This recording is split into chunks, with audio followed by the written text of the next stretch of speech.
Hi dears, അപ്പം നമുക്കൊരു ice cream ഉണ്ടാക്കുന്ന വീഡിയോ ഉണ്ടല്ലോ. ഞാൻ ചിക്കു ഐസ്ക്രീമാണ് ഉണ്ടാക്കുന്നത്. ആദ്യം തന്നെ ഒരു ക്ലീൻ ആയിട്ടുള്ള ബൗള്, അതുപോലെ വിസ്ക്, വെള്ളം ഇല്ലാതെ തന്നെ എടുക്കുക. വെള്ളം ഒരു പൊട്ടി ഇല്ലാതിരിക്കുന്നതാണ് ബെസ്റ്റ്. പിന്നെ വിപ്പിംഗ് ക്രീമാണ് ആഡ് ചെയ്യുന്നത്. നമുക്ക് ഫ്രഷ് ക്രീം വേണമെങ്കിൽ ആഡ് ചെയ്യാം. നല്ല സ്റ്റിഫായിട്ടൊന്നും ബീറ്റ് ചെയ്യണമെന്നില്ല, ജസ്റ്റ് ഒന്ന് ബീറ്റ് ചെയ്തെടുത്താൽ മതി. കേക്കിൻ്റെ പോലെ ഒന്നും ബീറ്റ് ചെയ്യണമെന്നില്ല.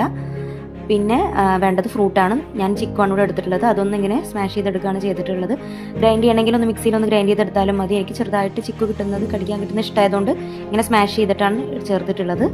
പിന്നെ നന്നായിട്ട് ആ മിക്സിലേക്ക് യോജിപ്പിച്ചെടുക്കുക, ഇത്രയേ ഉള്ളൂ. പിന്നെ നന്നായിട്ട് നല്ലൊരു എയർ ടൈറ്റ് കണ്ടെയ്നറിലേക്ക് ആക്കി മാറ്റിയിട്ട് നമുക്ക് വേണ്ട നട്ട്സ് വേണമെന്നുണ്ടെങ്കിൽ നട്ട്സ്, അല്ലെങ്കിൽ ചിക്കുവിൻ്റെ ചെറിയ ചെറിയ പീസ് ഇട്ടാലും മതി. ഏത് ഫ്രൂട്ടാണ് നമ്മൾ എടുക്കുന്നത് അതിൻ്റെ പീസുകൾ ഇട്ടാലും മതി. ഞാൻ എൻ്റെ അടുത്ത് കുറച്ച് നട്ട്സ് പൊടിച്ചതുണ്ടായിരുന്നു, അപ്പോൾ അതാണ് ആഡ് ചെയ്തിട്ടുള്ളത്. എന്നിട്ട് അതൊരു 8 to 12 hours വരെ ഫ്രീസ് ചെയ്യുക. ഞാൻ രാത്രി ഉണ്ടാക്കിയിട്ട് പിറ്റേത്തെ ഉച്ചയ്ക്കാണ് എടുത്തിട്ടുണ്ടായിരുന്നത്. നന്നായിട്ട് ഫ്രീസ് ആയിട്ടുണ്ടായിരുന്നു, നല്ല ടേസ്റ്റ് ഉണ്ടായിരുന്നു. വളരെ കുറച്ച് ഇൻഗ്രീഡിയൻസ് വെച്ചിട്ട്, ഒരു 3 ഇൻഗ്രീഡിയൻസേ വേണ്ടുള്ളൂ. അത് വെച്ചിട്ട് ഈസി ആയിട്ട് നമുക്ക് വീട്ടിൽ തന്നെ ഐസ്ക്രീം ഉണ്ടാക്കിയെടുക്കാം. വീഡിയോ ഇഷ്ടമായാൽ please like, share and subscribe. Fruits ഒക്കെ കിട്ടുമ്പോൾ എല്ലാവരും ഒന്ന് ട്രൈ ചെയ്ത് നോക്കുക.